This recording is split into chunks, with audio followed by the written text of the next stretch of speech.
8. Quinn Gray. As a highly successful businessman, Reed Gray was able to provide his family with an extravagant lifestyle, which included a seaside mansion at Ponte Vedra, Florida. But his life took a terrifying turn one day in 2009 when he arrived home from work to find a troubling note left behind by his wife, Quinn. It stated that Quinn had been kidnapped and ordered Reed to remain at home, not to involve the police, and to cooperate with the abductors' demand for a $50,000 ransom. After 3 days of failed negotiations between Reed and the supposed kidnappers, Quinn appeared in a parking lot. She was physically unharmed, but hysterical. Quinn accused a 25-year-old gas station employee named Jasmine Osmanovic of holding her hostage in a motel room. But the motel manager said that Quinn didn't seem distressed during her stay. Furthermore, Osmanovic gave police audio recordings proving that he and Quinn were having an affair and that they staged the kidnapping in an attempt to extort Reed Gray. Reed initially stood by Quinn, who adamantly maintained her innocence. He mostly blamed Osmanovic and excused his wife's behavior based on her alleged mental instability. But it became increasingly clear that Quinn was not an innocent victim. It was soon realized Quinn faked the whole thing. Reed divorced her. Jasmine Osmanovic pleaded guilty to extortion and was sentenced to 6 months of probation, while Quinn pleaded no contest to the same charge and was sentenced to 7 months of probation. The defendants were also ordered to pay $43,000 each to cover the cost of the investigation into the fake kidnapping. 7. Daisia Taylor.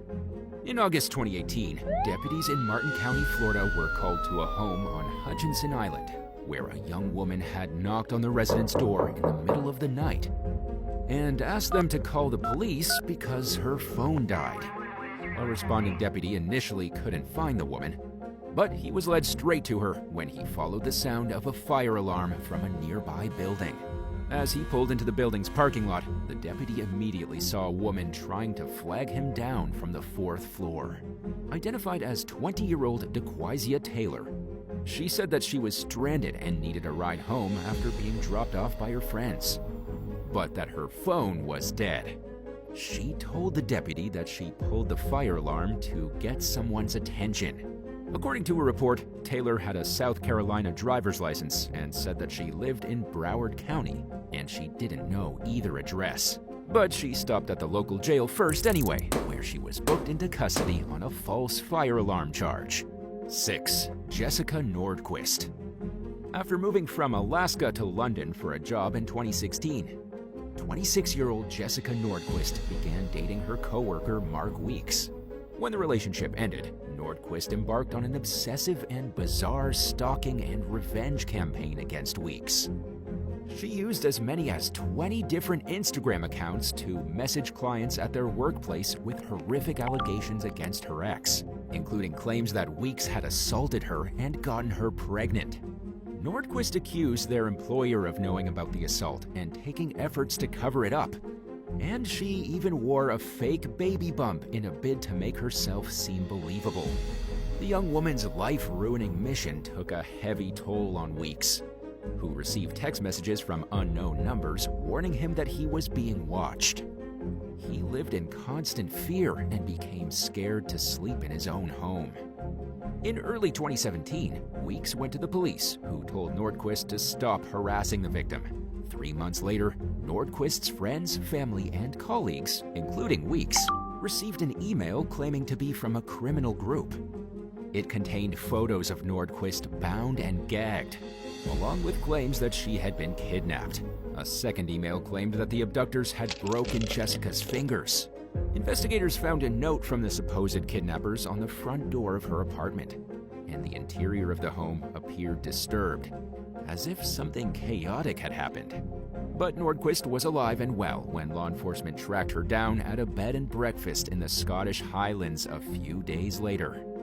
She attempted to keep up the ruse, claiming that she had been kidnapped by an agent from Britain's MI5 intelligence group.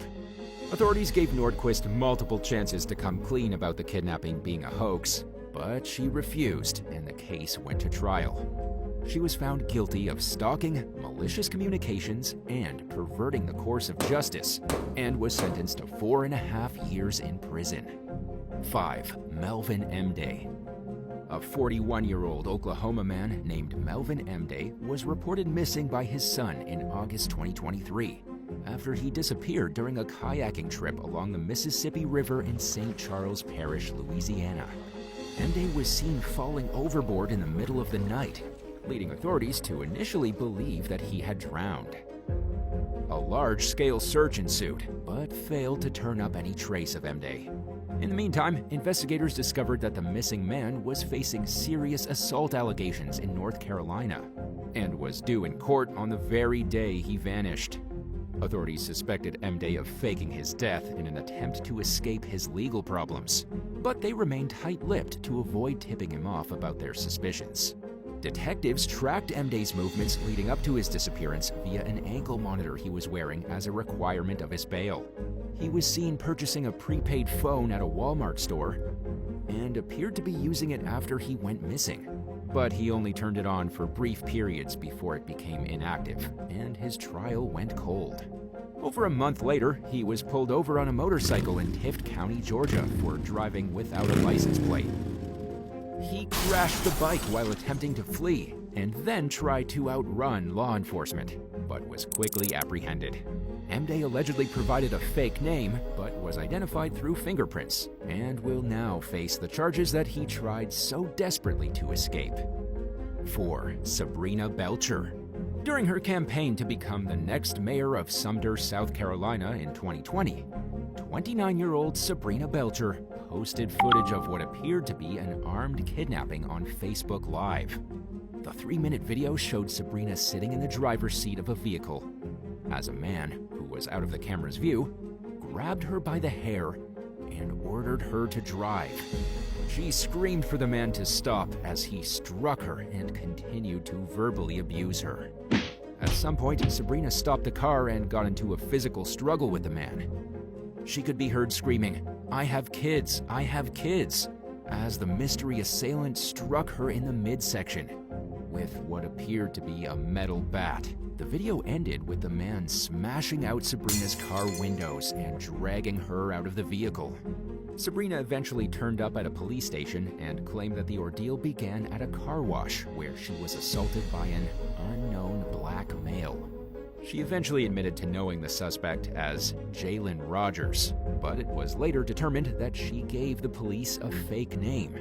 The man in the video, identified by investigators as 34-year-old Christopher James Eady, allegedly claimed that Sabrina had hired him to carry out a fake attack on video in a bid to garner sympathy and votes in her campaign for mayor. An arrest warrant claimed that Belcher and Eady conspired to make it look like one of her political opponents was involved in the phony attack. Authorities further accused Belcher of planning smear campaigns against other opponents, but they never went into detail about who they believed she was targeting and how. Sabrina was charged with felony counts of criminal conspiracy and filing a false police report. Her case was ongoing at the time of the election, and because she had not been found guilty, she was eligible to continue running for mayor. But if her plan truly was to gain support for her campaign, it failed majorly. She received the least votes out of all 6 candidates. In 2021, Sabrina pleaded guilty as charged. She received a suspended 3-year sentence along with 3 years of probation and was ordered to perform 80 hours of community service. Following her sentencing hearing, she maintained her innocence in an interview with the Sumter Item. She said that she pleaded guilty because it was the best option for herself and her family. But she criticized the handling of the case, claiming that she felt pressured and mistreated during police interrogations. More specifically, Sabrina accused the police of subjecting her to inhumane conditions and denying her a bathroom break for 6 hours. She claimed that the officer who interrogated her was a relative, and that the department had gone out of its way to cover up the alleged conflict of interest. The agency denied that Sabrina was related to the officer, but she stuck to her claims and said that she planned to pursue action against the city and police for the improper handling of her case. 3. Robert Brandell. A few days after the Super Bowl in 2019, police found 60-year-old Robert Brandell tied up in the back of his pickup truck outside a supermarket in Lockport, New York. There was a rope around his neck and attached to the headrest of a seat, and his hands and ankles were duct-taped. Brandell said he had been abducted at gunpoint by two men who had bought football squares from him. He claimed that the kidnappers stole $16,000 in football square money and drove him around western New York for 2 days before leaving him bound in his car. Police doubted Brandell's story. He was suspiciously clean-shaven for someone who had supposedly spent 3 days in captivity, and he didn't seem overly panicked or emotional about the ordeal. Investigators soon discovered that Brandell had run a $50,000 football pool and had allegedly made up some of the names on the squares, hoping he'd win and get to keep most of the money. But he didn't, and he was unable to pay the winners. Brandell was charged with falsely reporting an incident and running a scheme to defraud, and was released with a future court date. 2. Julie Wheeler. In May of 2020, police in West Virginia received a call from Rodney Wheeler, who claimed that his 43-year-old wife, Julie, had fallen from an overlook at Grands View State Park. Hundreds of volunteers, professional search and rescue personnel, and members of law enforcement participated in a massive search for Julie, who was nowhere to be found. In addition to a ground search involving police canines, helicopters scoured the area from a bird's-eye view while experts rappelled down cliffs. A shoe and a cell phone belonging to Julie were found at the base of the cliff, but the effort failed to turn up any other sign of the missing woman. The timing of Julie's disappearance was a major red flag for law enforcement. She had recently been convicted of federal healthcare fraud and was due for sentencing in the near future, leading law enforcement to suspect that she and Rodney had faked her death to avoid facing punishment in the case. Julie was eventually found hiding in a closet at her home. According to prosecutors, Rodney and Julie planned to permanently go into hiding together after staging Julie's death. Rodney Wheeler was accused of repeatedly giving false statements to state and federal law enforcement throughout the investigation. He also made at least one Facebook post containing false claims about his wife's accident, needlessly sending the couple's friends, loved ones, and the community into panic and heartbreak. Rodney pleaded guilty to obstruction of justice and was sentenced to 2 months in federal prison, followed by 6 months of house arrest and 3 years of supervised release. The consequences were much harsher for Julie. In addition to receiving a 42-month federal prison sentence for healthcare fraud, she was ordered to serve a consecutive 12-month term for conspiracy to obstruct justice. After serving her federal time, Julie will then go to state prison, where she'll serve consecutive terms of 1 to 5 years for conspiracy to commit a felony, and 1 to 10 years for a fraudulent scheme charge. 1. Joanna Grenside. When 25-year-old aerobics instructor Joanna Grenside failed to show up at her job in Harpenden, England 10 days before Christmas in 1992, her coworkers reported her missing. Her locked car was found in the business's parking lot with her personal attack alarm laying on the ground nearby. Joanna's disappearance sparked a massive and costly search by law enforcement, who put other cases on the back burner in order to look for the missing woman. 2 days later, she reappeared at her workplace disheveled and covered in mud. She claimed that she had been blindfolded and abducted by 2 men who held her captive at an isolated home and assaulted her. The young woman's story didn't add up to investigators, whose suspicions were heightened when they discovered that a former colleague of Joanna's had staged her own disappearance for attention a year earlier. Joanna eventually admitted that she lied about the kidnapping. She initially failed to give a clear reason for the hoax, but it was later learned that she suffered from an eating disorder and couldn't face the temptation to overindulge at holiday parties. Authorities pursued criminal charges against Joanna for the enormous waste of police resources that were needlessly squandered based on her deception and lies. She avoided jail time with a conditional discharge and was also spared from repaying the £20,000 that police spent on the investigation.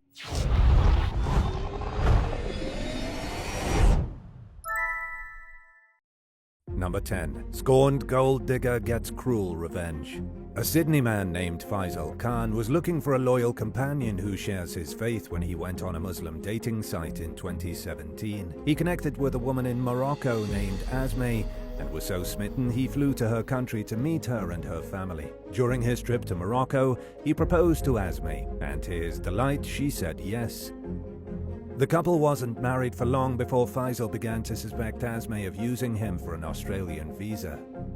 He later told reporters with a current affair that he worked 2 jobs to support her extravagant lifestyle, which included designer clothing and shoes, vacations, fine dining, and other luxury items and experiences. Faisal also paid for travel back and forth to Morocco. He financed the couple's wedding, and he even sent money to Asmay's family. But despite Faisal's generosity and hard work, he couldn't keep up with his new wife's demands, and the marriage quickly began to deteriorate as newly-wedded bliss gave way to nightly arguments. After becoming convinced that he was being used, Faisal consulted a lawyer, but somehow Asmay found out. Upon arriving home one evening, he entered his apartment to find it completely trashed, with Asmay standing amid the mess.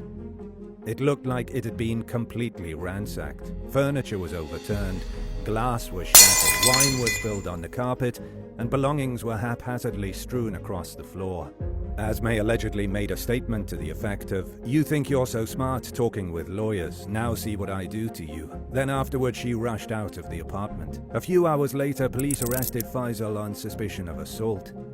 He was accused of giving his wife a black eye, but he insisted that he didn't lay a finger on her. And to make matters even worse, he claimed that Asmay stole some of his belongings from the apartment while he spent the night in jail. In addition to dishing out tens of thousands of dollars for a lawyer, he poured copious amounts of time and energy into looking for evidence that would prove his innocence. Remembering that Asmay appeared perfectly fine before running out of the apartment, he knew that the injuries she blamed him for must have happened at some point between then and when she showed up at the police station. Security footage from the elevator at the couple's apartment building allegedly showed Asmay rushing into the lift, waiting until the door closed, and then punching herself in the face twice. It was enough to convince the authorities to drop Faisal's criminal case, but they seemed like they were in no hurry to charge Asmay with making a false allegation. The sham marriage left Faisal broke, in debt, and living with roommates. Meanwhile, Asmay allegedly went into hiding. While the outcome of the incident is unclear, Faisal felt strongly enough about the situation to go on national TV and call for Asmay to be arrested and deported. Number 9. Nikki Yovino. In 2016, a young woman named Nikki Yovino accused 2 college football players of brutally attacking her at a campus party in Fairfield, Connecticut. And while the law considers suspects innocent until proven guilty, the allegations immediately began destroying the men's lives in other ways. They were both kicked off of their football team, and they lost their college scholarships. And what was even worse was that everyone knew who they were because they had their names plastered in the news. Yovino reportedly told investigators that the suspects pulled her into a room and held her down while they took turns assaulting her. She claimed that she told the men she didn't want to do anything with them and that she begged them to let her leave. But witnesses told a different story, with some claiming that Yovino looked perfectly willing to go behind closed doors with the men. Police then brought her in for further questioning, and she recanted her original story. She also allegedly admitted that she made the whole thing up in a bid to gain sympathy from a man she was interested in dating. In the end, Yovino pleaded guilty to 2 counts of second-degree falsely reporting an incident and 1 count of interfering with police. She served 1 year in prison, followed by 2 years of probation, and the court denied her attempt to get off probation early. Number 8. Briana Harmon Talbert. In early 2017, a seemingly distraught young woman rushed into a church in Denison, Texas, and claimed that she'd just been attacked by 3 men. She was bleeding and only partially dressed, and Good Samaritans were quick to step in and call the authorities for her. Police identified the woman as 18-year-old Briana Harmon Talbert, and just hours earlier, her then-fiancé had reported her as a missing person after finding her car abandoned and her belongings scattered on the ground outside their home. Talbert described her alleged attackers as a trio of black men wearing masks. She claimed that they approached her in a parking lot and then forced her into an SUV. They drove her into the woods, and that's where she claimed that they proceeded to hold her down and assault her. When asked about her injuries, Talbert said that one of the men had a knife and that he cut her while she fought him off. Police were quick to notice discrepancies in the young woman's story, and as the investigation continued, they grew increasingly suspicious that Talbert wasn't telling the truth about what had happened. Beyond the discrepancies in her story, medical professionals also observed that Talbert's injuries were inconsistent with her claims, and the tears in her clothing failed to align with the actual locations of her injuries.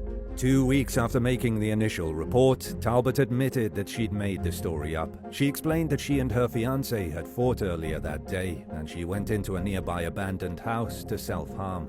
Worried that her family would be angry at her for how she chose to cope with her emotions, Talbert decided to lie and make a spectacle of herself. Instead of going to trial, she pleaded guilty to 4 felony counts of tampering with or fabricating physical evidence and tampering with government documents. Talbert received a deferred adjudication sentence, which meant that if she follows the rules of her probation for 8 years, she'll avoid having a felony conviction on her record. She was also ordered to repay the costs of the police investigation and perform community service. Number 7. Marcus Gilliam. During what began as an ordinary shift at a Shake Shack in Manhattan in June of 2020, location manager Marcus Gilliam prepared 3 milkshakes that were ordered ahead of time using the restaurant's mobile app. 3 NYPD officers then came in for the shakes, but they said that the drinks tasted strange. Gilliam apologized and immediately offered to prepare something else on the menu. He also offered the trio some cards for free food on their next visit, something he said he often gave to members of law enforcement, even when they didn't complain, just to show his appreciation for the work that they do. Gilliam later told the New York Daily News that the cops politely thanked him for the cards and then left the restaurant.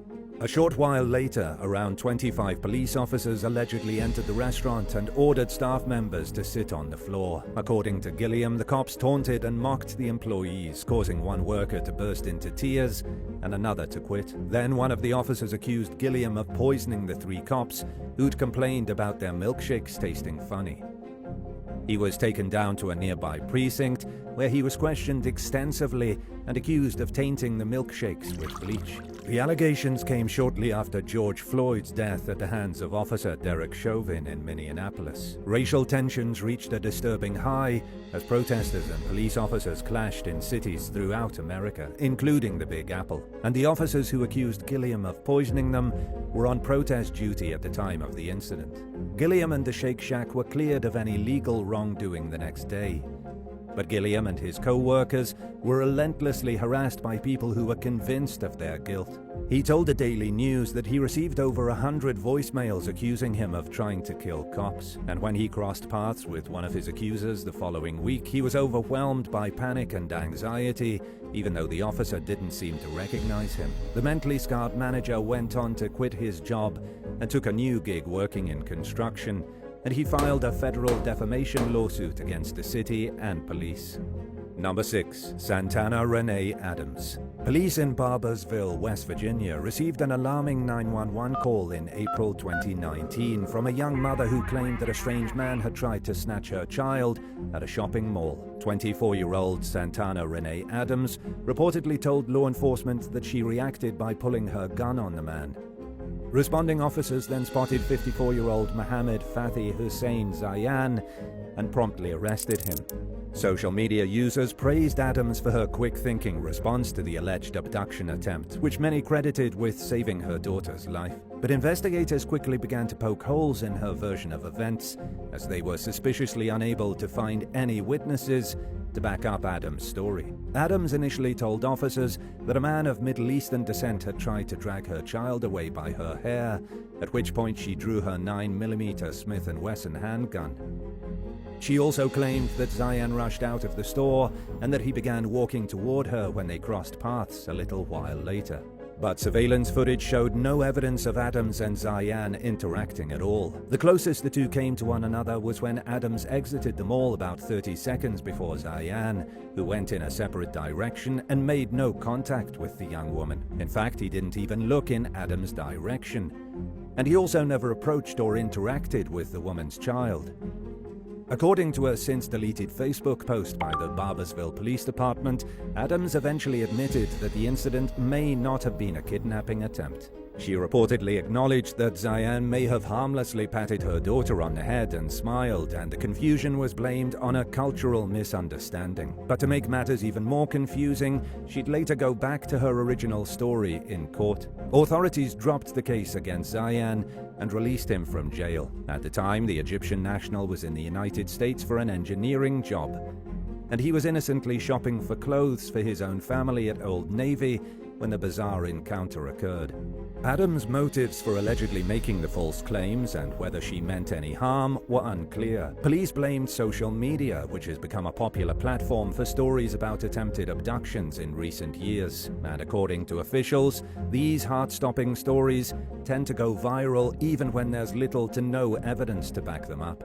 In the end, Adams was charged with one misdemeanor count of falsely reporting an emergency. She was eventually acquitted, but the case undoubtedly brought the kind of attention that can severely disrupt someone's life and negatively impact their reputation. Number 5. Ronald Bell and Jennifer Pendley. A basketball coach at the Georgia Institute of Technology fell victim to a diabolical plot in 2017 when 56-year-old Ronald Bell and his girlfriend at the time, 50-year-old Jennifer Pendley, tried to extort the school by falsely accusing him of assault. According to federal authorities, Bell and Pendley persuaded a security guard to claim that he saw coach Josh Pastner attacking Pendley. Bell claimed that the scheme would yield a $20 million payout, and the security guard initially agreed to play along on the promise of a large chunk of cash and a new Jeep. Then, in an attempt to cash in on a quick payday, Bell and Pendley demanded $20 million in exchange for retracting the assault allegation and not going to the police. But when the university refused to pay, Pendley filed a lawsuit against Pastner, demanding compensation for battery, assault, and emotional distress. According to ESPN, Bell and Pastner were former friends, but after being harassed over the bogus assault case for several months, Pastner sued Bell and Pendley for defamation, and a little while later, an independent investigation cleared him of any wrongdoing. The FBI got involved, and the security guard eventually admitted to making false statements. All 3 suspects were arrested, and Bell ultimately pleaded guilty to a federal conspiracy charge. He was sentenced to 33 months in prison, followed by 3 years of supervised release. Pendley also pleaded guilty to conspiracy, but she has yet to receive her sentence. Number 4. Eleanor Williams. During a night out drinking with friends in Barrow, England in 2019, 18-year-old Jordan Trengove noticed that a member of his group, Eleanor Williams, had disappeared. But he figured she went off to do her own thing elsewhere and focused his attention on the conversation he was having with an attractive young woman named Ebony. Toward the end of the night, Trengove allegedly became belligerent toward a taxi driver. He and Ebony were then picked up by a police van and dropped off at a friend's house where they hooked up and then carried on with their lives the next day. But several weeks later, the police busted into Trengove's home and arrested him on allegations of drugging and assaulting Eleanor Williams that same night. Eager to prove his innocence and put the case behind him as quickly as possible, he cooperated fully with investigators. Trengove voluntarily handed his phone over to be searched, allowed police to examine his body for any signs of injury that might suggest he'd attacked someone, and did everything else that was asked of him. However, his claims of innocence fell on deaf ears. Police charged Trengove in connection with the alleged assault, and he was thrown in jail while awaiting trial. In the meantime, he became the victim of widespread hatred due to the horrifying nature of the allegations he faced. When Williams filed the complaint, she provided police with incriminating Snapchat messages that appeared to be from Trengove, but they'd later realized that the account was created using Williams' Wi-Fi, giving them their first inkling that the young woman may be trying to frame the defendant. Her story continued to fall apart from there, and Trengove was released from jail after spending 10 weeks behind bars. Ebony helped clear Trengove's name by sharing her account of the night in question, along with photos she took of herself and Trengove during the alleged time of the attack. But in this case, the court of public opinion was less forgiving than the legal system. After being freed, Trengove felt like he couldn't escape his tarnished reputation. and his mental health hit rock bottom as he became overwhelmed with feelings of hopelessness and despair. Even though Trengove had been cleared of any wrongdoing, community members continued to rally around Williams. They seemed convinced that Trengove had gotten away with a horrific crime and that Williams was being denied due justice. Then, in May of 2020, Williams claimed that she'd been abducted and trafficked by a gang of Asian men after falling victim to their grooming techniques. And in response, police charged local business owner Mohammed Ramzan with human trafficking. Just like Trengove, he insisted he was innocent, but faced severe hatred from the public, who were still convinced that Williams was a victim. But the truth was, she was lying, and her false allegations eventually caught up with her and led to her arrest. Meanwhile, Ramzan was released from jail, and the case against him was dropped. By then, though, he'd lost his business and was routinely receiving death threats from Williams' supporters. According to authorities, Williams victimized numerous people with false allegations of kidnapping, assault, and other crimes. She was a serial liar who accused everyone from her classmates to total strangers of committing unspeakable acts of violence against her. Nobody knows why Williams deliberately ruined lives with her lies, but a jury harbored no doubts of her guilt. In the end, she was convicted of 8 counts of perverting the course of justice and received an 8.5-year prison sentence. Number 3. Jennifer Grease. During the summer of 2022, while employed by Stanford University's housing department, 25-year-old Jennifer Grease allegedly visited a San Jose, California hospital and asserted that she'd suffered an assault within a campus restroom. She depicted her assailant as a tall African-American man in his late 20s. She also said he had a slight build and that he sported a faded beard. Healthcare personnel were then informed by Grease that she had reservations about involving the police due to the assailant being an unknown perpetrator. But regardless of her alleged reservations, a hospital staff member notified the college authorities, prompting a campus-wide safety alert. According to law enforcement, Grease engaged with the school's public safety department to inquire about the legal procedure, yet refrained from divulging additional details of the incident. The Santa Clara County District Attorney subsequently stated that Grease claimed familiarity with her attacker and assured a detective that he posed no threat to the public. She hadn't anticipated that a community alert would be sent out regarding the incident and inquired whether her report would be communicated to Human Resources. Within a span of less than 2 months, Grease once again purportedly visited Stanford Hospital, alleging another sexual assault by a black man in his late 20s. But this time the incident occurred within a storage closet. Court documents indicate that Grease signed consent forms during both hospital visits, acknowledging the staff's duty as mandated reporters. This implied their obligation to relay information about suspicious injury reports, along with her identity, to law enforcement, an obligation that was fulfilled. During the examination of Grease, hospital staff reportedly found no trace of male DNA. This discrepancy between her account and the absence of tangible evidence led detectives to suspect that the entire narrative had been fabricated. The district attorney's office contended that Grease concocted these accounts out of anger, directed towards a co-worker who bore a resemblance to the description she provided for her fictitious attacker. Notably, Grease had previously lodged a harassment complaint against this co-worker, although an internal inquiry concluded that the complaint lacked substantiating evidence. Grease allegedly informed a friend of a romantic relationship with the man and even claimed to be carrying his child. However, these allegations were proven false. Then, in early 2023, she admitted to falsifying her complaints and issued an apologetic letter to the man implicated in her accusations. The accused co-worker vehemently denied any romantic or intimate involvement with Grease. He fully cooperated throughout the investigation, providing an alibi for the periods during which the alleged assaults occurred and voluntarily submitting a DNA sample. But no basis existed to suspect him of any wrongdoing, leading to his exoneration. However, the tremendous strain of facing such grave and baseless allegations, compounded by law enforcement scrutiny, left him psychologically scarred.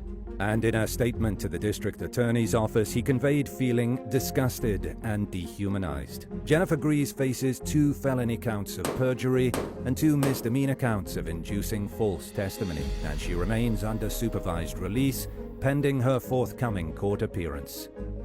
Number 2. The Satanic Panic.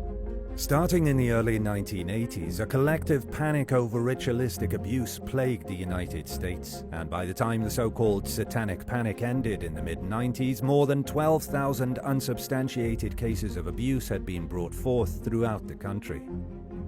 The panic coincided with the rising popularity of an unreliable treatment method called recovered memory therapy, which sometimes triggered patients to remember things that never happened. In some cases, young people told false stories under pressure from adults or authorities who didn't believe them when they said that nobody had harmed them. In the vast majority of cases, there was no actual evidence of any wrongdoing on behalf of the accused, but the Satanic Panic held a tight grip on the US, and even the government bought into the hysteria. Many suspects were falsely convicted and sent to prison based solely on shaky eyewitness testimony and misconstrued evidence. Meanwhile, Congress doubled its funding for protecting vulnerable people from crime. It wouldn't have been a bad thing if the money hadn't been used in a misguided fight against a type of crime that, in reality, is relatively rare.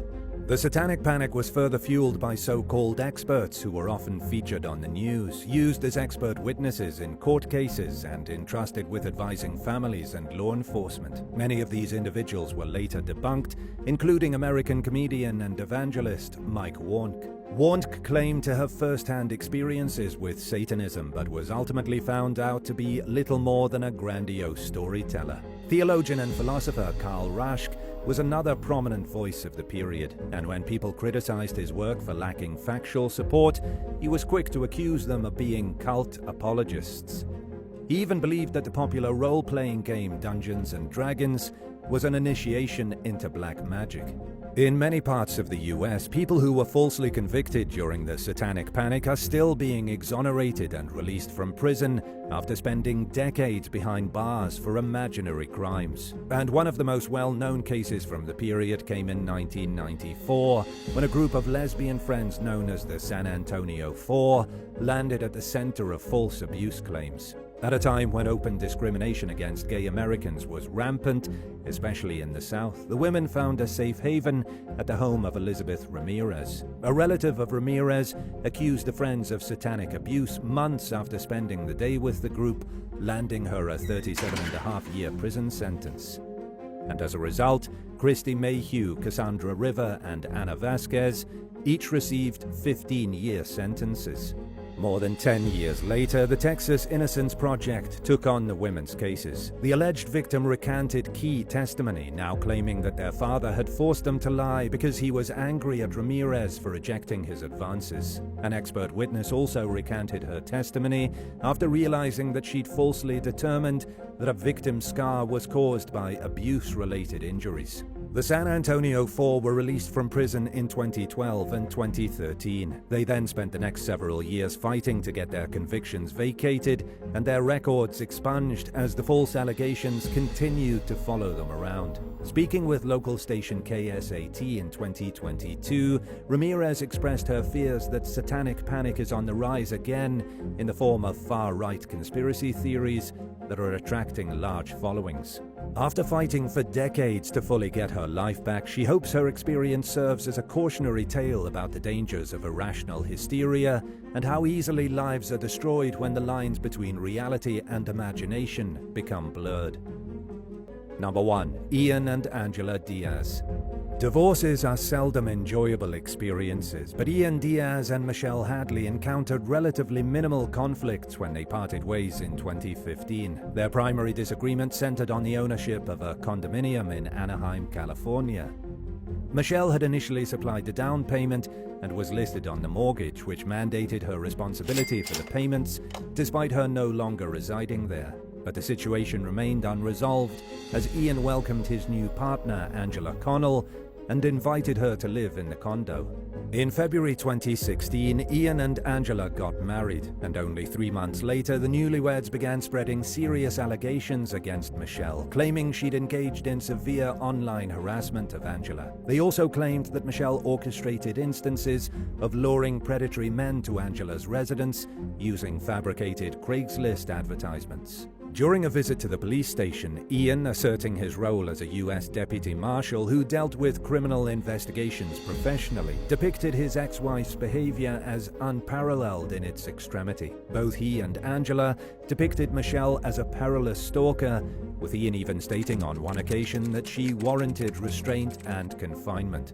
But in reality, Michelle remained wholly oblivious to the accusations leveled against her by the police. She neither harassed Angela nor took any actions to endanger Ian's new wife. Her sole desire was to settle the condominium dispute and proceed with her life. Her intentions toward Ian and Angela were without malice, a fact she shared with the authorities. Nevertheless, she found herself regarded as deceitful, and this led to her arrest. A judge issued a restraining order prohibiting Michelle from contacting or approaching Angela, but in a matter of days, Michelle was accused of violating this order. The charges against her included stalking, kidnapping, and other grave felonies, prompting her incarceration. Due to the high-profile nature of the case and the nature of the allegations, Michelle experienced harassment and threats while in jail. Adding to her plight, she faced the grim possibility of life imprisonment if found guilty. Assisted by her family and legal counsel, Michelle tirelessly advocated for her innocence while behind bars, and a subsequent investigation traced the harassing messages back to Ian and Angela, ultimately vindicating Michelle's claims. The couple had orchestrated the messages using fake social media accounts, then wrongfully implicated Michelle. Then, finally, after enduring 3 months of county lockup, Michelle was released and all charges against her were dismissed. Angela, on the other hand, faced a litany of charges, 10 felonies and nearly 24 misdemeanors, including cyberstalking, conspiracy, perjury, and false imprisonment. And in the end, she ultimately admitted guilt and received a 5-year prison sentence. Although Ian professed ignorance of his wife's involvement in the deceptive scheme, investigators had long suspected his complicity. It was believed that he sought retribution against Michelle for ending their relationship and aimed to secure her imprisonment to retain control of the condo. Then in 2021, Ian faced federal charges of cyberstalking, conspiracy, perjury, and obstruction, resulting in a 2023 conviction and a 10-year prison sentence. Michelle Hadley pursued a civil lawsuit against the city of Anaheim and 4 of its police officers, leading to a confidential settlement. The ordeal left her emotionally scarred, with enduring repercussions, but she managed to rebuild her life and reportedly thrives today.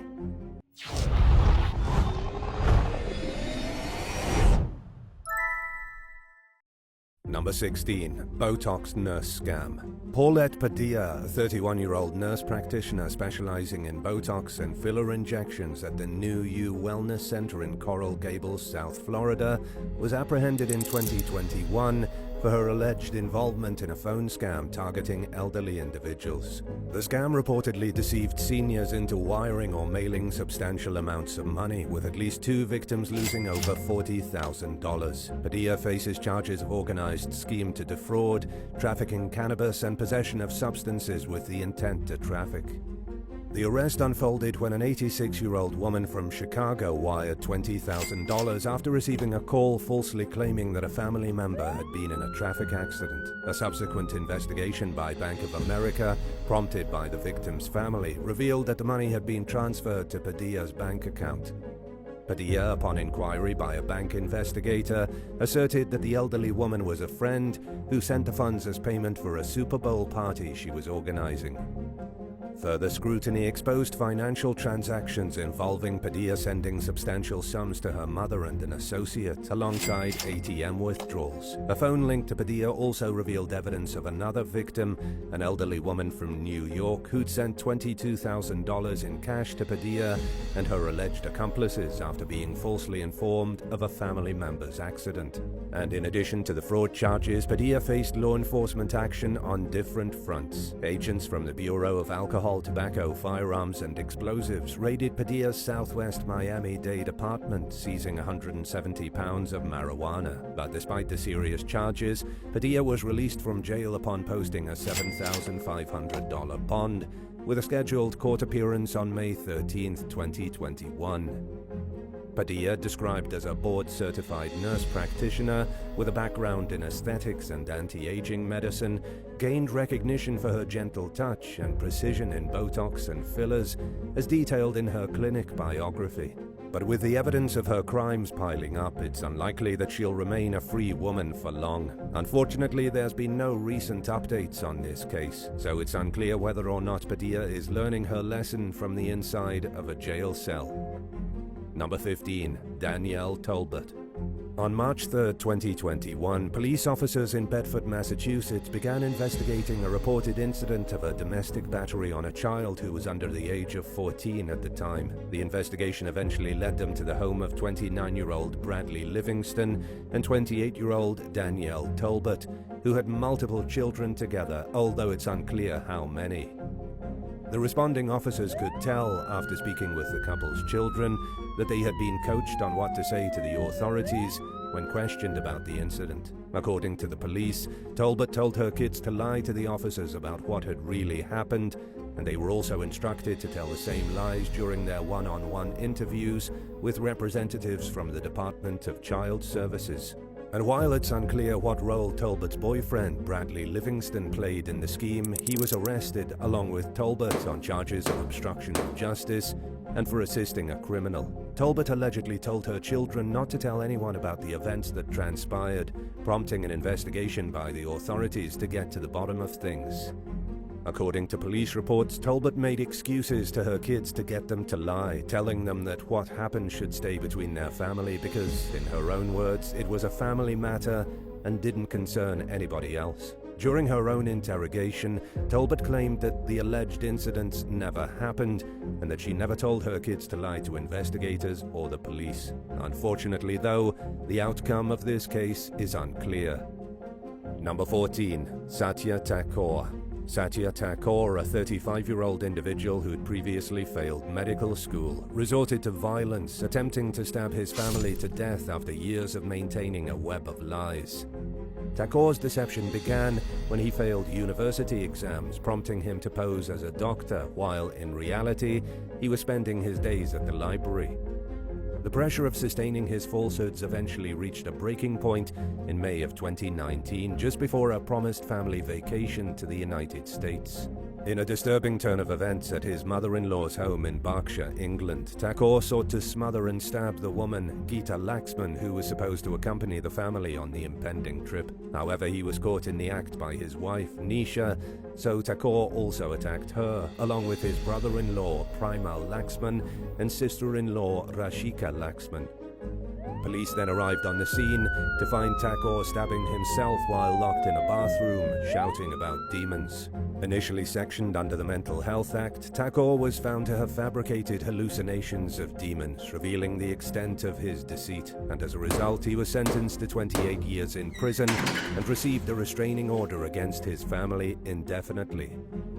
Thakor's history of falsehood spanned 7 years, including lies about his occupation, a staged car accident on his wedding day to avoid honeymoon expenses, and a continuous pretense of being a doctor. He pretended to work night shift and even stayed out overnight to keep up the ruse. When the family planned a dream holiday to Los Angeles, California, Thakor's failure to book flights and tickets led to the violent outburst. The prosecution emphasized Thakor's attempt to buy time and escape the consequences of his impending exposure. His violent actions targeted his mother-in-law initially, but escalated to include other family members as well. Thakor's mental health claims, including hallucinations of demons, were later revealed to be part of his elaborate lies. The judge characterized Thakor's actions as madness and an idiotic decision, highlighting that his extreme violence was a desperate attempt to escape the consequences of his long-standing deception. In the end, though, Thakor's failure to confront his academic setbacks and the ensuing violent act resulted in severe legal consequences. Number 13. Lorsen Laurie Eisenberg. Lorsen Laurie Eisenberg, a 66-year-old woman from Idaho, initially claimed that her husband, Larry Eisenberg, died in 2018 after falling from their boats into Lake Coeur d'Alene. However, she faced murder charges when his autopsy revealed a lethal dose of Benadryl in his system at the time of his death. Larry disappeared on February 13, 2018, with Laurie asserting that he fell into the lake while fixing a broken motor. She claimed to have tried to save him, but she allegedly tripped on a space heater, hitting her head, making her unable to do so. She said that when she regained her strength, she circled the lake for an hour before calling 911. However, Larry's autopsy contradicted her account, revealing no signs of drowning, but a lethal amount of Benadryl. Court documents suggest that Laurie intentionally created the situation leading to Larry's death. Charges include the possibility of poisoning, torture, and lying in wait. Laurie was previously the executive director of an organization aiding low-income families, but in January 2019, she pleaded guilty to wire fraud and federal program theft, stealing $500,000 from her employer. She received a 5-year prison sentence and a $1.7 million civil judgment as a result. Laurie's daughters also pleaded guilty to conspiracy to commit wire fraud related to embezzled funds, although it was later revealed that they had no idea the funds were stolen, while Laurie also faced a murder charge for poisoning her husband. In an update from 2021, Lorsen Laurie Eisenberg was sentenced to 30 years to life in prison for the second-degree murder of her husband, Larry Eisenberg. Larry's body was found in Lake Coeur d'Alene, with the autopsy revealing diphenhydramine toxicity from Benadryl, a drug known to cause drowsiness. Laurie's sentencing includes details of her elaborate lies and the intent behind Larry's death, including her embezzlement scheme and a plan to drown herself. The judge emphasized the gravity of her actions and the lack of credibility in her statements during the hearing. Number 12. Kathy Fordham. In 2002, Kathy Fordham, a notorious perjurer in Ottawa, Canada, was sentenced to 6 months in jail for uttering death threats against a former lover.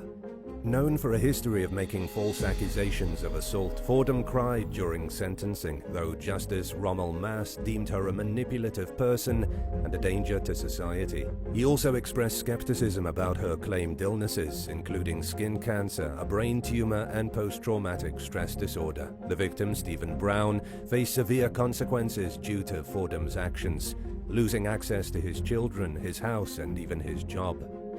Fordham's masterful manipulation led to her using the police and courts as weapons, making it challenging for authorities to identify her deceptive practices. Another victim, Jamie Nelson, endured 3 separate jail terms based on fabricated charges by Fordham, including assault and stalking.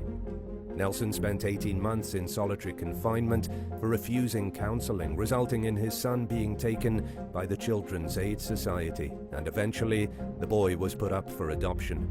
Despite the satisfaction of seeing Fordham sentenced, victims like Nelson believe that the police and prosecutors share responsibility for the damage caused. Fordham's influence on the justice system extended to the point where she secured funding to establish a halfway house for rehabilitating offenders. Fordham still faces a civil suit brought by Nelson, shedding light on the enduring legal consequences of her actions. The victims, while relieved to see Fordham held accountable, emphasized the need for the justice system to address the challenges posed by manipulative individuals like her. Number 11. Jean Morrison. A 48-year-old conman from Hyde, Cheshire named Jean Morrison was sentenced to 5 years behind bars in 2007 for a fraudulent career spanning almost 3 decades.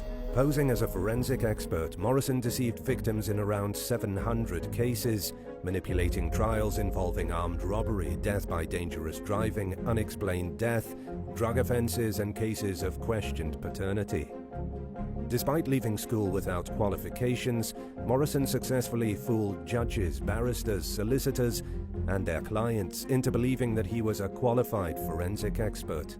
His unorthodox and unprofessional methods involved utilizing legitimate experts and then overcharging clients. In one case, he falsely claimed that a young man's unexplained death was self-inflicted, charging the grieving parents £16,500 for work they never commissioned.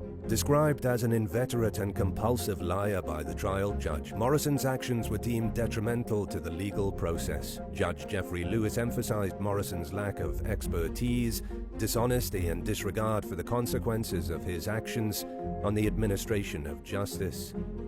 Greater Manchester Police built their case against Morrison on 9 serious instances where he posed as a forensic investigator, and following the trial, police initiated a re-examination of 700 cases connected to Morrison, with identified miscarriages of justice slated for review by the Attorney General. During the trial in Minchell Street Crown Court in Manchester, Morrison, who was born in Jamaica, was convicted of 22 offences between 2002 and 2005, including obtaining a money transfer by deception, obtaining property by deception, perverting the course of justice, and perjury. In the end, though, he was acquitted of 1 count of obtaining a money transfer by deception. Detective Superintendent Martin Bottomley labelled Morrison a Walter Mitty character, explaining that his life was built on lies and deceit.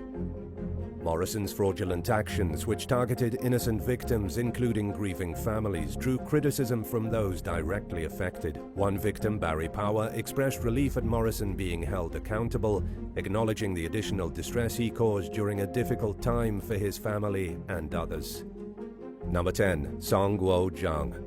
Ohio-based rheumatology professor and researcher Song Guo Zheng has been sentenced to 37 months in prison for making false statements to federal authorities as part of an immunology research fraud scheme. 58-year-old Zheng was also ordered to pay over $3.4 million in restitution to the National Institute of Health and approximately $413,000 to the Ohio State University. Zhang, a resident of Hillard, Ohio, was arrested in May of 2020 in Anchorage, Alaska, attempting to board a charter flight to China. He carried bags containing laptops, cell phones, USB drives, expired Chinese passports, and deeds for Chinese property. Zhang pleaded guilty in November, admitting that he lied on applications to secure about $4.1 million in NIH grants to advance China's expertise in rheumatology and immunology. The sentencing is part of an effort to address concerns related to the Chinese government's 1,000 Talents program, which aims to hold individuals accountable for concealing affiliations and manipulating U.S. research funding agencies.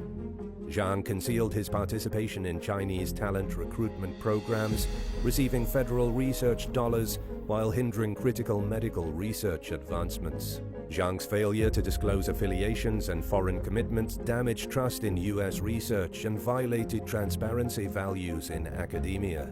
The sentencing serves as a deterrent, emphasizing the FBI's commitment to investigating individuals undermining cutting-edge work at U.S. universities. The case underscores the importance of reporting conflicts of interest when seeking NIH grant funding and preventing the misuse of taxpayer dollars.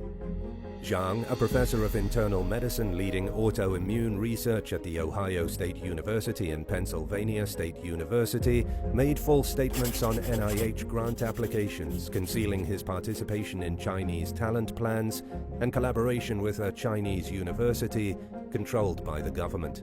Participating in the Chinese talent plan since 2013, Zhang used U.S.-conducted research to benefit the People's Republic of China. The failure to disclose foreign commitments to employers and the NIH was a breach of trust.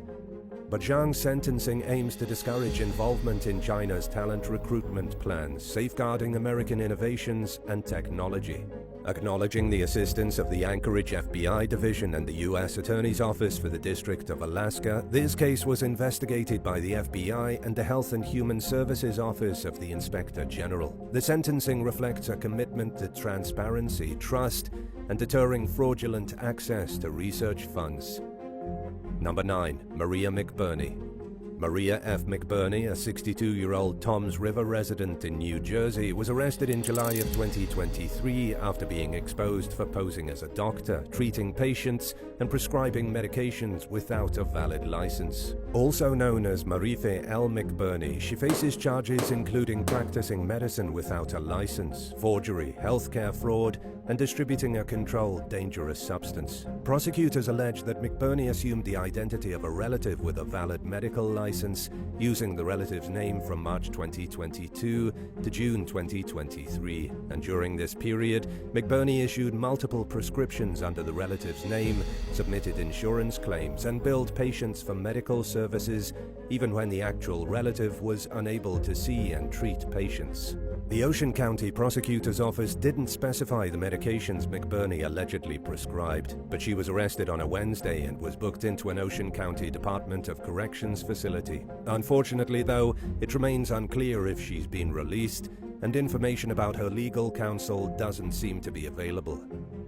The prosecutor's office urged individuals who were treated by McBurney to come forward.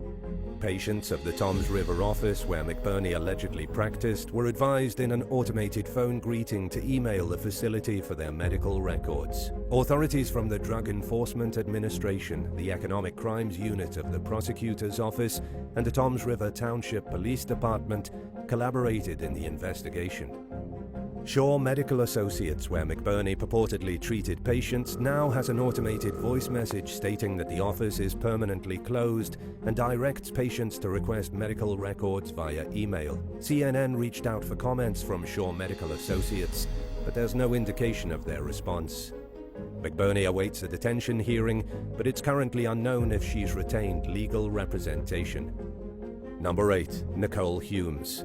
In Dripping Springs, Texas, Nicole Humes, formerly associated with the Dorothy Butler law firm, was arrested and charged with falsely presenting herself as a licensed attorney in Texas following allegations of misrepresentation in November 2022. Humes, who'd worked as a paralegal for the firm, faced charges of pretending to be an attorney based on the investigation's findings. The law firm's owner, Dorothy Lawrence, asserted her unawareness of any wrongdoing, stating that she knew Humes wasn't licensed in Texas, but highlighted the woman's legal background, having a Juris Doctor degree and over a decade of legal practice under her belt. Lawrence clarified that Humes, who graduated from law school, practiced law in Pennsylvania and Illinois, having applied for reciprocity in Texas while awaiting approval. However, Pennsylvania state records indicate that Humes' license status is on administrative suspension, and a search on the Illinois State Bar Association website yields no results for her name.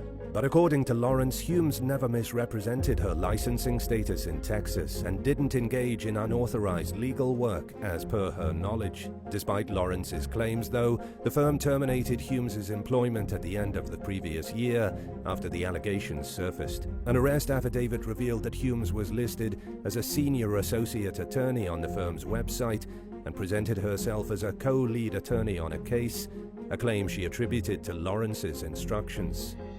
Lawrence denied instructing Humes to do so, asserting that Humes was never asked or encouraged to act as co-counsel due to legal restrictions.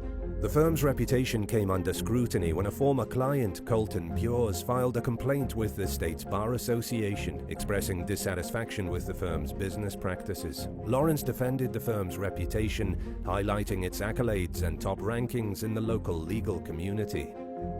Humes did pass the bar in July 2022, according to the Texas Board of Law Examiners website. However, she's not listed as a licensed attorney on the state's bar website, indicating that there might be additional prerequisites pending before she can officially practice law in Texas. Number 7. Christian Katan Mansour.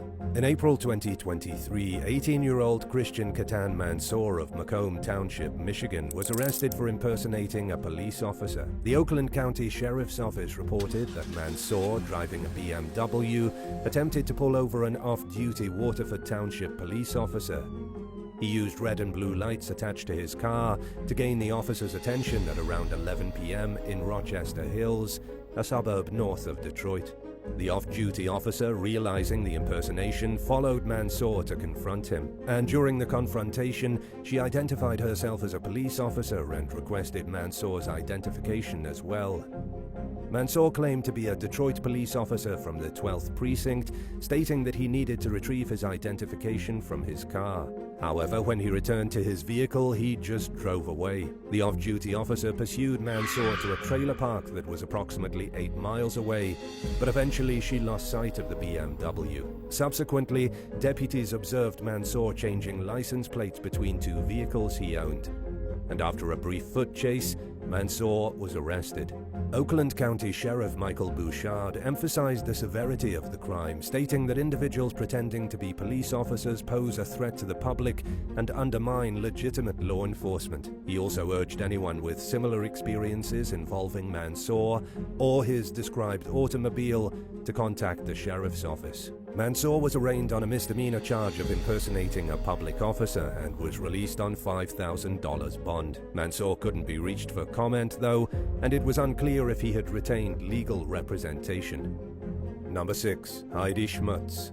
In August 2019, a Pasco County Uber Eats driver named Heidi Schmutz claimed that she was held against her will and threatened with a gun by a man who got into her car without consent. She further stated that the man took her phone, preventing her from calling for help. However, an investigation by deputies revealed that Schmutz's account was false. Surveillance footage from the Denny's where the incident allegedly occurred and the hotel where she claimed to have escaped didn't support her claims, and deputies ultimately concluded that Schmutz wasn't in any apparent danger during the interactions with the man in her vehicle. Upon questioning, Schmutz admitted to providing false information.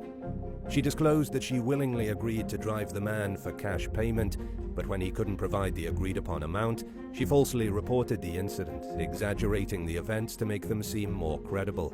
As a result, Schmutz was arrested and charged with giving false information to law enforcement. But the Pasco Sheriff's Office clarified that the man involved wouldn't be eligible for an administrative expunction of false imprisonment charges. This decision was based on the fact that the department had acted in good faith with the evidence available at the time. The fate of the false imprisonment charges would be determined by the state attorney's office, but it's unclear if the charges were ever expunged. Number 5. Staged hate crime. In Chicago in 2022, actor Jussie Smollett received a 150-day jail sentence from Judge James Lynn for orchestrating a hate crime against himself. Following a more than 3-year legal saga, Smollett, who'd claimed to be a victim of a racist and homophobic attack, maintained his innocence during the hearing. But in the end, the judge sentenced him to 30 months of felony probation, including 150 days served in Cook County Jail. Lynn also ordered $120,106 in restitution to the city of Chicago, along with a $25,000 fine. Special prosecutor Dan Webb argued for an additional prison sentence, stating that Smollett's actions diminished hate crimes and discouraged real victims from reporting to law enforcement. Smollett's defense sought a limited sentence, focusing on community service, asserting that he'd already faced consequences in the criminal justice system, as well as damage to his career. During the hearing, Smollett proclaimed his innocence, raising concerns about potential harm to himself in jail. His attorney plans to appeal both the verdict and the sentence. Smollett faced 5 felony counts of disorderly conduct for lying to the police, and while he was acquitted on 1 count, the judge labeled him a narcissist and a permanently convicted felon. The sentencing has been subject to praise from Chicago Mayor Lori Lightfoot, who emphasized the message that false claims would not be tolerated. Cook County State's Attorney Kim Fox criticized the prosecution's efforts as a relentless, organized, and effective push, suggesting that Smollett was convicted in a matter of months through a kangaroo prosecution. The case initially gained international attention when Smollett reported a hate crime against himself, but subsequent developments revealed his orchestration of the attack. Number 4. Joseph Franco. Joseph Franco, a former narcotics detective with 20 years of service in the New York Police Department, is currently on trial in 2023 for repeatedly lying about witnessing drug sales around Manhattan public housing. Prosecutors accuse Franco of violating the trust of fellow officers and causing 2 individuals to be wrongly imprisoned based on false evidence. He faces charges including 6 counts of perjury in the first degree, 5 counts of official misconduct, and 15 counts of providing false documents or information to a public official or office. And in case you didn't know, a conviction for perjury in the first degree carries a maximum sentence of 7 years in prison. During the trial's opening statements in Manhattan Criminal Court, Assistant District Attorney Samantha Dworkin argued that Franco's actions weren't isolated mistakes, but were instead part of a pattern. The prosecution claims that Franco lied about witnessing drug sales, which were later disproven by video evidence. The lies came to light in April 2018 when a prosecutor reviewed surveillance footage related to one of Franco's cases, revealing inconsistencies in his account. Following Franco's arrest, prosecutors moved to dismiss more than 100 cases connected to him in Manhattan, and other boroughs took similar actions. The trial focuses on incidents dating as far back as February 2017, with internal investigations revealing inconsistencies in multiple cases. Dworkin asserted that Franco's lies deprived defendants of their due process rights and led to the dismissal of cases, and some individuals spent significant time in jail based on false claims. Franco's defense, led by attorney Howard Tanner, argued that Franco was an effective narcotics investigator operating in a challenging environment. Tanner described the investigative process as imprecise, claiming that Franco couldn't take notes or record real-time observations. He suggested that while Franco might have been wrong about specific details, it didn't necessarily constitute a crime. Tanner contended that video evidence alone was insufficient to prove Franco's alleged lies, and that his client's intent was to protect the community from drug-related violence. The trial involves a complex legal landscape where prosecutors aim to prove a pattern of false testimony by a former police officer, while the defense emphasizes the challenges of undercover narcotics work. For now, the outcome of the case is unclear, so we'll have to wait and see how things play out in the coming months. Number 3. Robert Earl Tucker, Jr. Robert Earl Tucker, Jr., a former teacher at Parkview Elementary in Baton Rouge, was at the center of controversy in 2022 after it was revealed that he lied on his job application by denying that he had any criminal convictions. Tucker, who applied for positions in the East Baton Rouge Parish School System 25 times before succeeding, had previously been convicted of multiple felonies in August of 2020. The charges stemmed from his attempts to obtain a gun by dishonestly concealing his mental health history.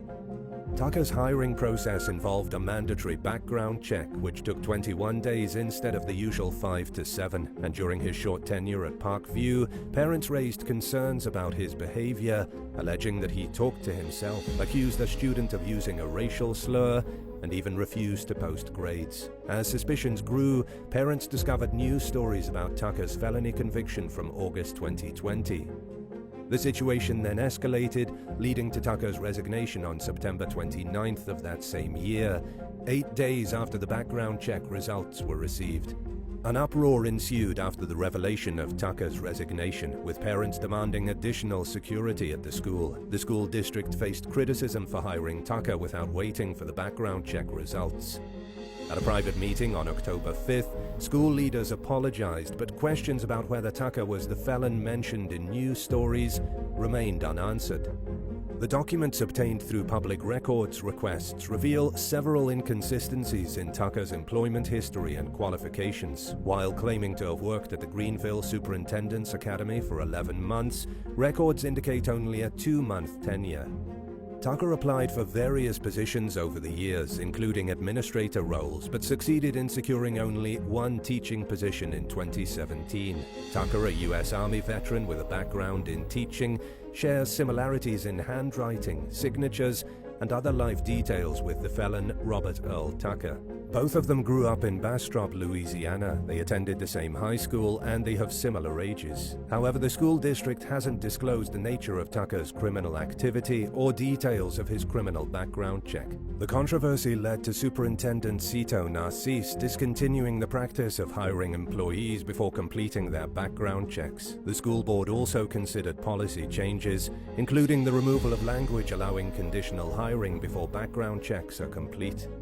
Tucker's application and resume reveal discrepancies in his teaching experience, and questions have arisen about the verification process conducted by the district's human resources staff. But despite Tucker's claims of extensive teaching experience, there are gaps and contradictions in his employment history. Number 2. Andrea Sniderman. In 2013, a Georgia woman named Andrea Sniderman was sentenced to spend about 4 years in prison by a judge after being convicted of lying to police who were investigating the shooting death of her husband outside a preschool. The judge handed down a 5-year sentence, but granted credit for time served in custody and under house arrest. Prosecutors initially sought a 20-year sentence after Sniderman was convicted of perjury, making false statements, and other charges. Sniderman's former boss, Hemi Newman, was convicted of fatally shooting her husband, Rusty Sniderman, outside an Atlanta preschool. Initially charged with murder, prosecutors dropped those charges on the eve of jury selection, proceeding instead with other counts. Sniderman had pleaded for leniency, expressing regret for allowing Newman into her life, blaming him for her husband's death. Several friends testified in court, portraying Sniderman as a wonderful mother whose children needed her. Rusty Sniderman's brother, Stephen, however, called her a common criminal and a liar, stating that she shouldn't use her children as human shields to seek a lighter sentence. The judge ordered Sniderman to serve multiple 5-year sentences concurrently, and defense attorneys announced plans to appeal on various grounds. Despite calls for leniency, the judge emphasized that Sniderman had not taken responsibility for her actions during the trial. DeKalb County District Attorney Robert James said the system worked, noting that Sniderman didn't take responsibility or accountability for lying to police and the court. In the end, the jury found her guilty on 9 counts, including making false statements, hindering the apprehension of a criminal, concealment of material facts, and perjury. Throughout the trial, prosecutors maintained that Andrea Sniderman had a romantic relationship with Newman and repeatedly lied about it, hindering the investigation into her husband's death. Sniderman and her defense team denied the romantic involvement, asserting that the police mishandled the case by not focusing on Newman. Sniderman testified that she saw Newman as a mentor, regretting not informing her husband about his advances. And while acknowledging blurred lines of appropriate conduct, she denied any sexual relationship with Newman. The defense argued that prosecutors had a weak case and were just desperate to secure a conviction. Number 1. Shandoa Gray and Michael Ficarra. 2 men, Shandoa Gray and Michael Ficarra, were arrested in October of 2023 in New Jersey for allegedly impersonating police officers across multiple counties. The 48-year-old Gray from Lindenwold and 39-year-old Ficarra from Mount Royal now face charges including second-degree robbery. Surveillance footage shows the suspects walking with what appear to be police-style badges around their necks. The duo, driving a red 4-door Ford sedan with a Pennsylvania license plate featuring an emergency light on the roof, was involved in several incidents. On September 19th, the suspects pulled over a victim in Gloucester Township at around 9 p.m. The men then identified themselves as police officers before stealing cash from the unsuspecting motorist. Another incident occurred on September 28th in Winslow Township at 5 a.m., where Gray and Ficarra stopped a driver, claiming the person was a robbery suspect. But the suspects fled when the victim requested a marked police car. Later that same day, they attempted to stop a car near Coles Plaza in Washington Township, but the victims drove away. Gray and Ficarra then allegedly robbed an unoccupied vehicle nearby, taking a wallet and credit cards from the new target. Hours later, before 11 p.m., Deptford Township Police received a report from a driver who was approached by Gray and Ficarra at Almonacin Creek Park. And on September 30th, just before 10 p.m., Lindenwold Police responded to a call on East Elm Avenue, where 2 victims were approached by individuals posing as plainclothes officers. Gray and Ficarra allegedly searched the victims and stole money, with one of the suspects displaying a small handgun.